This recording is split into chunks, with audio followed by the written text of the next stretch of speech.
ओम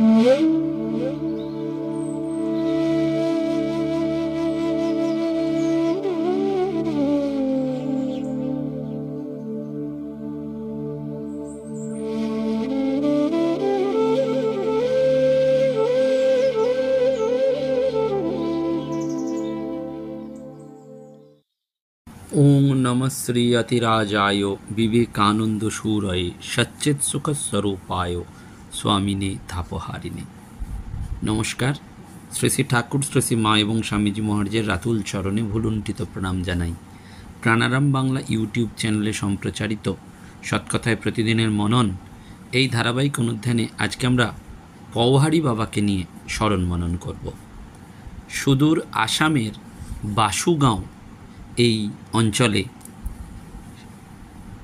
একটি ছোট্ট আশ্রম আছে। স্বামী অসিতানন্দজি মহারাজ অর্থাৎ সাতু মহারাজের আদর্শে বা তার জীবনকে কেন্দ্র করে যে সমস্ত সন্ন্যাসীরা যোগদান করেছেন যোগেশ্বরী আশ্রমে, ভট্টনগরে যে যোগেশ্বরী আশ্রম রয়েছে তার অন্যতম শাখা কেন্দ্র। সেখানে পরম পূজনীয় স্বামী কৃপানন্দজি মহারাজ তিনি আমাকে অনুরোধ করেছেন যে পওহারী বাবাকে নিয়ে একদিন সৎকথায় প্রতিদিনের মনন এই অনুধ্যান নিবেদন করার জন্য।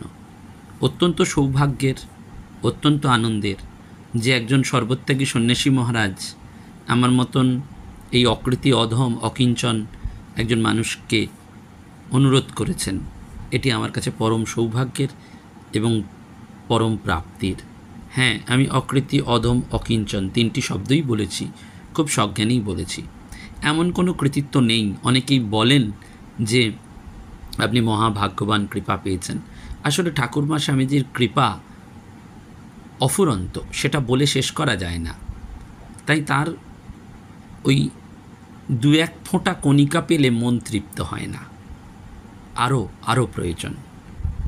আর কৃতিত্ব কিছু নেই, তাঁরা ইচ্ছা করেন বলেই বলতে পারি, অনুধ্যান করতে পারি। সেই জন্য পূজনীয় সন্ন্যাসী মহারাজের কাছে প্রণাম জানাই। আপনাদের শুরুতে জানিয়ে রাখা ভালো যে বিশ্বকর্মা পূজার দিন আমরা প্রায় ৪৫ জন বৃদ্ধ সন্ন্যাসী মহারাজের কাছে সেবা পুজো নিবেদন করার সুযোগ পেয়েছি। সেবা অর্ঘ্য সন্ন্যাসী মহারাজদের, যারা বৃদ্ধ, যারা অসুস্থতার কারণে হয়তো আর সমাজের কাছে সেইভাবে প্রকাশিত হন না, কিন্তু তাদের কাছে যখন আমরা সামান্য সেবা উপহার নিয়ে গিয়েছিলাম, তাদের চোখে মুখের যে অভিব্যক্তি এবং আশীর্বাদ সেটি বারবার ঝরে পড়েছিল। এবং যখন আমি নিবেদন করলাম যে এই সেবা যজ্ঞে আমরা সবাই আছি, কারোর একার নয়, আমরা সবাই এর অংশীদার, তখন ওরা সকলের জন্য প্রাণ ভরে ঠাকুর মায়ের কাছে প্রার্থনা করলেন, আশীর্বাদ করলেন।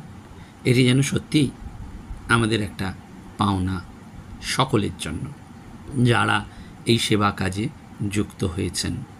আগামী দিনেও সেই সেবা পর্ব রয়েছে, ঝাড়গ্রামে রয়েছে, বেড়ি অঞ্চলে রয়েছে এবং উলুবেড়িয়ার প্রত্যন্ত বেলাড়িতে আপনারা জানেন শ্রী রামকৃষ্ণ আশ্রম রয়েছে। সেখান থেকে সন্ন্যাসী মহারাজ ফোন করেছিলেন, আমরা যদি তাদের হাতে সেই গ্রামের মায়েদের কিছু বস্ত্র তুলে দিতে পারি এবং দুর্গাপুজোয় যদি কিছু নিবেদন করতে পারি তাহলেও সেটি পরম উপকারের হবে। আটপুরে শ্রী রামকৃষ্ণ সারদা আশ্রম রয়েছে, সেখানে স্বামী শান্তানন্দ মহারাজ রয়েছেন, পূজনীয় সন্ন্যাসী মহারাজ। তিনি বাচ্চাদের একটু দুধ বিস্কুট বিকালবেলায় সপ্তাহে 2 দিন করে খাওয়াতে চান। এই উপলক্ষেও তিনি আবেদন করেছেন, আপনারা যদি কেউ এগিয়ে আসেন তাহলে উপকার হয়।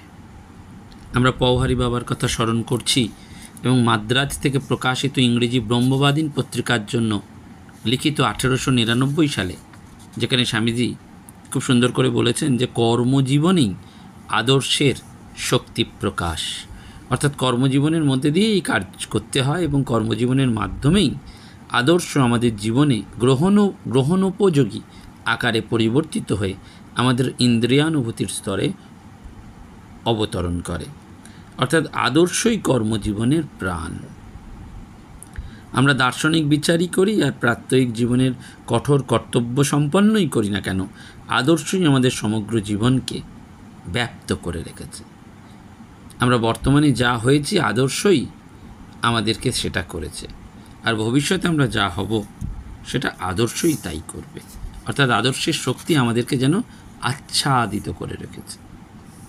স্বামীজি সেখানে খুব বলছেন, খুব কম লোকই কিন্তু এই আদর্শে পৌঁছে থাকে। ধার্মিক লোকেদের মধ্যে যারা তীব্র চিন্তাশীল, জ্ঞানযোগী, লোকহিতের জন্য প্রবল কর্মানুষ্ঠানকারী, কর্মযোগী, সাহসের সাথে আত্মসাক্ষাৎকারে অগ্রসর রাজযোগী এবং শান্ত বিনয়ী ভক্তিযোগী, এই 4 প্রকারের সাধককে আমরা দেখতে পাই। এবং সেখানে স্বামীজি বারবার বলছেন যে পওহারী বাবা শেষ জীবনে ইনি এই নামেই অভিহিত ছিলেন। বারাণসী জেলার গুজি নামক স্থানের নিকটবর্তী এক ব্রাহ্মণ বংশে তিনি জন্মগ্রহণ করেন। জৌনপুর জেলার প্রেমাপুর গ্রামে তার জন্ম হয়। তিনি বাল্যকালেই গাজীপুরে তাঁর পিতৃব্যের নিকট থেকে শিক্ষা লাভ করবার জন্য এসেছিলেন। এবং এই পওহারী বাবা স্বামীজির জীবনে এক আদর্শ স্থান অধিকার করেছিলেন। পওহারী বাবার পিতৃব্য রামানুজ বা শ্রী সম্প্রদায়ভুক্ত একজন নৈষ্ঠিক ব্রহ্মচারী ছিলেন। অর্থাৎ তিনি আজীবন অবিবাহিত থাকবেন এই ব্রত গ্রহণ করেছিলেন। গাজীপুরের 2 মাইল উত্তরে গঙ্গা তীরে তার একখণ্ড জমি ছিল, সেখানেই তিনি বাস করতেন। তার অনেকগুলো ভ্রাতুষ্পুত্র ছিল বলে তিনি পওহারী বাবাকে নিজের বাড়িতে রেখেছিলেন এবং তাকে বিষয় সম্পত্তি, সামাজিক পদমর্যাদার উত্তরাধিকারী মনোনীত করেছিলেন।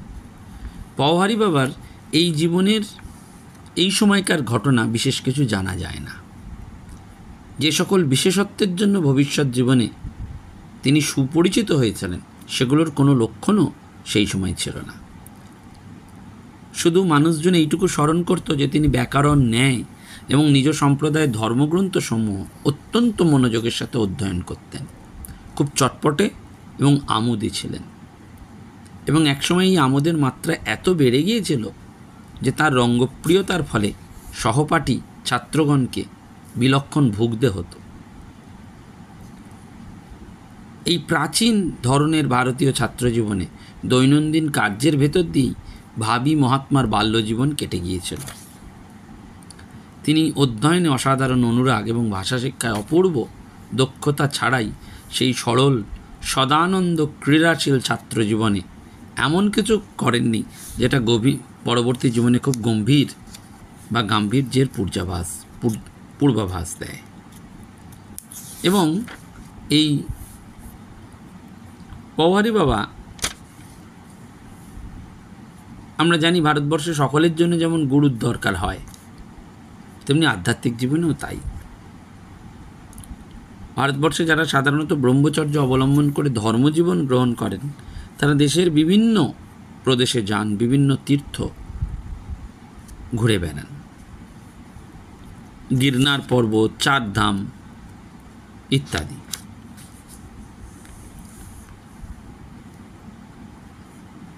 এই পওহারী বাবার এক বিশেষত্ব ছিল যে বারাণসীর কাছে তিনি যেমন গুরু করেছিলেন, সেরকম তিনি একটা ভূমিতে গর্ত খনন করে তার মধ্যে প্রবেশ করে অনেকক্ষণ বাস করতেন। আহার সম্বন্ধে অত্যন্ত কঠোর সংযম আরম্ভ করেছিলেন। সারাদিন তিনি নিজের ছোট্ট আশ্রমে কাজ করতেন, তারপর রামচন্দ্রের পূজা করতেন, উত্তম খাদ্য রন্ধন করে ঠাকুরকে ভোগ দিতেন এবং তারপর সেটি বন্ধু বান্ধব এবং দরিদ্রদের মধ্যে বন্টন করে দিতেন। তারা সকলে যখন শুয়ে পড়ত তখন এই যুবক গোপনে সাঁতার কেটে গঙ্গার অপর তীরে যেতেন। সেখানে সারা রাত সাধন ভজনে কাটিয়ে আবার এসে বন্ধুবর্গকে জাগাতেন। তার নিজের খাওয়ার পরিমাণ কমতে গেল। প্রত্যহ 1 মুঠো তেতো নিম পাতা বা কয়েকটা লঙ্কা খেতেন।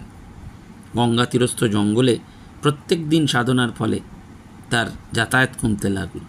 তিনি গুহাতেই বেশি সময় লাগলেন এবং দিনের পর দিন, মাসের পর মাস তিনি গুহার ভেতরেই ধ্যানমগ্ন হয়ে থাকতেন। এইভাবে থাকার ফলে লোকে তাকে পওহারী বা বায়ু ভক্ষণকারী বাবা বলেই আরম্ভ করতেন বা ডাকতেন। তিনি তার জীবনে এই স্থান কখনো ত্যাগ করেননি, গুহাতে ছিলেন। এক সময় এতদিন থাকতেন যে লোকে তাকে মৃত বলেই স্থির করত। ভারতবর্ষে মহাত্মাদের জীবনই অদ্ভুত। এবং স্বামীজির সাথে গাজীপুরের অহিফেন বিভাগের গগনচন্দ্র বাহাদুর তিনি এই পওহারী বাবার সাথে স্বামীজির আলাপ করিয়ে দেন। এবং ভারতবর্ষের মহাপুরুষদের জীবনের মূল কথাই হচ্ছে বাক্যের দ্বারা নয়, জীবনের দ্বারা শিক্ষা দিতে হবে।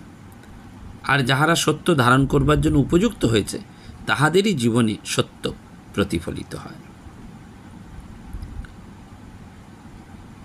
স্বামীজি এই পওহারী বাবাকে জিজ্ঞেস করেছিলেন জগতের কল্যাণের জন্য কেন তিনি গুহা থেকে বাইরে আসবেন না।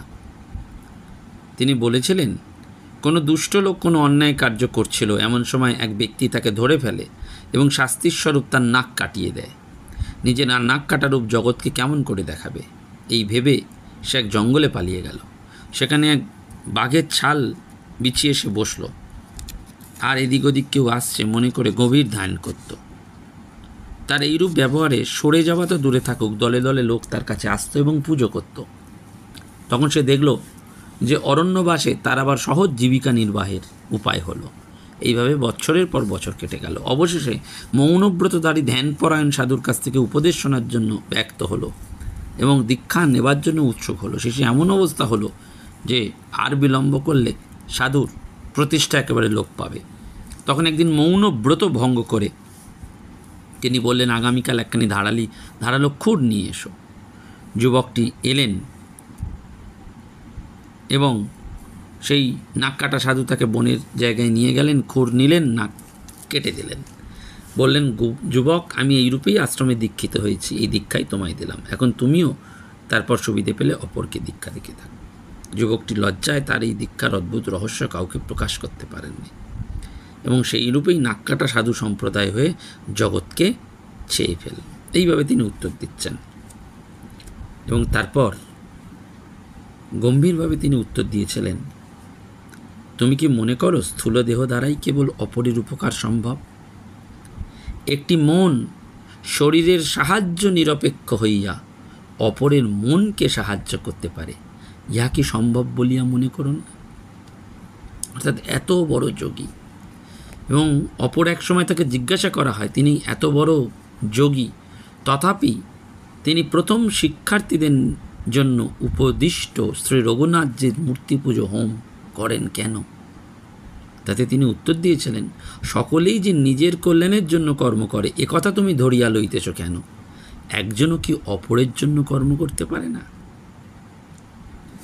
এবং সকলেই জানেন যে সেই চোর যখন তার আশ্রমে এসেছিল, সাধুকে দেখেই চুরি করার পর সে ভীত হয়ে পোঁটলা পুঁটলি নিয়ে যখন পালিয়ে যাচ্ছে, তখন তিনি দৌড়ে গিয়ে সেই চোরের পেছন পেছন দৌড়ে তাকে পোঁটলাটি দিয়ে করজোড়ে ক্ষমা প্রার্থনা করছেন এবং বলছেন, এগুলো আমার নয়, তোমার। একবার তাকে গোখরা সাপে দর্শন করেছিল। কয়েক ঘন্টার পর যখন সকলে তাকে মৃত ঘোষণা করছে, তিনি সুস্থ হলেন। এসে ওই সাপটির সম্পর্কে জিজ্ঞাসা করাতে তিনি বললেন, ওই গোখরা সাপটি আমার প্রিয়তমের নিকট থেকে দূত রূপে এসেছিল। এই অর্থাৎ সর্বপ্রকার পীড়া সেই প্রেমাস্পদের নিকট থেকে দূত রূপেই এসেছে। আর এই সমস্ত পীড়ায় অসহ্য যন্ত্রণা ভোগ করতেন। শেষের দিকে তিনি লোকজনের সাথে দেখা করতেন না। তার একটা বিশেষত্ব ছিল যে তিনি যখন যে কার্য করতেন, যতই তুচ্ছ হোক না কেন, তিনি তাতে সম্পূর্ণ মগ্ন হয়ে যেতেন। শ্রীরামচন্দ্রের পূজায় তিনি যেরূপ যত্ন এবং মনোযোগ দিতেন, একটা তামার কুণ্ড মাজতেও তিনি তাই করতেন। এবং কর্ম রহস্য সম্পর্কে তিনি বলেছিলেন, জন সাধন তন সিদ্ধি, অর্থাৎ সিদ্ধির উপায়কেও এমনভাবে আদর যত্ন করতে হবে যে উহাই যেন সিদ্ধির স্বরূপ। এই আদর্শের প্রকৃষ্ট দৃষ্টান্ত ছিলেন। এবং এই মহাযোগী শেষ পর্যন্ত নিজেকে হোমাগ্নিতে শেষ আহুতি দিয়েছেন। তার কণ্ঠস্বর ছিল মধুর স্বর। জীবনের শেষ 10 বছর তিনি লোকচক্ষুর অন্তরালে থাকতেন। গৃহদ্বারের পেছনে গোটা কয়েক আলু আর একটু মাখন থাকত। যখন তিনি সমাধিতে না থাকতেন ওগুলো গ্রহণ করতেন। গুহার মধ্যে থাকলে তার এগুলো প্রয়োজন হতো না। যোগশাস্ত্রের সত্যতার প্রত্যক্ষ প্রমাণস্বরূপ পবিত্রতা, বিনয় এবং প্রেমের জীবন্ত দৃষ্টান্ত স্বরূপ এই নীরব জীবন তিনি অতিবাহিত করেছিলেন। এবং সত্যি সত্যি এই স্বামীজি ঋণী এই পওহারী বাবার কাছে, এবং বুঝেছিলেন যে তার অন্তিমকাল অবস্থিত পওহারী বাবা, তখন তিনি মৃত্যুর পরেও যাতে কাউকে কষ্ট দিতে না হয় সেই জন্য সম্পূর্ণ সুস্থ শরীরে এবং সুস্থ মনে নিজেই শেষ আহুতিটি দিয়েছিলেন। কাউকে কষ্ট দেবেন না, সেইটি মহত্তম মহাত্মার একমাত্র উদ্দেশ্য। আমরা এই সৎকথায় মননে অনেক শুনি, অনেক সময় ভাবি স্বামীজি এই বলেছেন, কিন্তু স্বামীজির এই যে ধারণাটি, এই যে পওহারী বাবা যে কথাটি বললেন, অসাধারণ একটি কথা, যেটি আমাদের বারবার মনে হয় যে তুমি কি মনে করো স্থূল দেহ দ্বারাই কেবল অপরের উপকার সম্ভব? একটি মন শরীরের সাহায্য নিরপেক্ষ হয়ে অপরের মনকে সাহায্য করতে পারে, এটা কি সম্ভব বলে মনে করো না? এই আমাদের এটি মনে রাখতে হবে। সেদিন আমরা হয়তো অনেক সময় অর্থ দিয়ে, শরীর দিয়ে পাচ্ছি না, কিন্তু অন্যের মঙ্গলের জন্য প্রার্থনা করতে পারি। সত্যি সত্যিই যদি অন্য কাউকে ভালোবাসেন, যার কাছ থেকে আপনারা উপকার পাচ্ছেন, তার মঙ্গলের চিন্তা করা, তার মঙ্গলের কথা ভাবা। শুধু উপকার পাচ্ছেন বলে নয়, জগতের সকলের জন্য। ওই যে সকলেই যে নিজের কল্যাণের জন্য কর্ম করে তা নয়। ওই যে আমি বারবার বলি ব্যক্তিগতভাবে যে আপনারা প্রার্থনা করবেন, সত্যি এই অন্যের কল্যাণের জন্য প্রার্থনা করতে হবে। এইটি পওহারী বাবার জীবনের এক উজ্জ্বল দৃষ্টান্ত। সেজন্য স্বামীজি বলছেন না, এই কর্মটাই আদর্শ, আর কিছু নয়। কর্মজীবনেই এই আদর্শের প্রকাশটা দেখা যায়। অর্থাৎ আদর্শকে নিজের জীবনে প্রতিফলিত করতে পেরেছে এরকম একজন মানুষ অধিক শক্তিশালী। কর্মজীবনে ধর্ম পরিণত করতে যত্নবান একদল অনুবর্তী না পেলে মানব জাতির নিকট দর্শন শাস্ত্রসমূহ নিরর্থক। সেজন্য আমাদের চরিত্র বৈশিষ্ট্যগুলিকে একেবারে গ্রথিত করতে হবে। যিনি কর্মের মধ্যে অকর্ম অর্থাৎ বিশ্রাম বা শান্তি, অথবা এবং অকর্মে অর্থাৎ বিশ্রামের ভেতর কর্ম দেখেন, মনুষ্যগণের মধ্যে তিনিই বুদ্ধিমান, তিনিই যোগী, তিনিই সকল কর্ম করে থাকেন। সেই জন্য বারবার বলা হয় কর্মণ্য কর্ম য পশ্যেদ কর্মণি চ কর্ম য সবুদ্ধিমান মনুষ্যেষু সযুক্ত কৃতস্ন কর্মকৃত। নমস্কার, ধন্যবাদ। প্রাণারাম প্রাণারাম প্রাণারাম।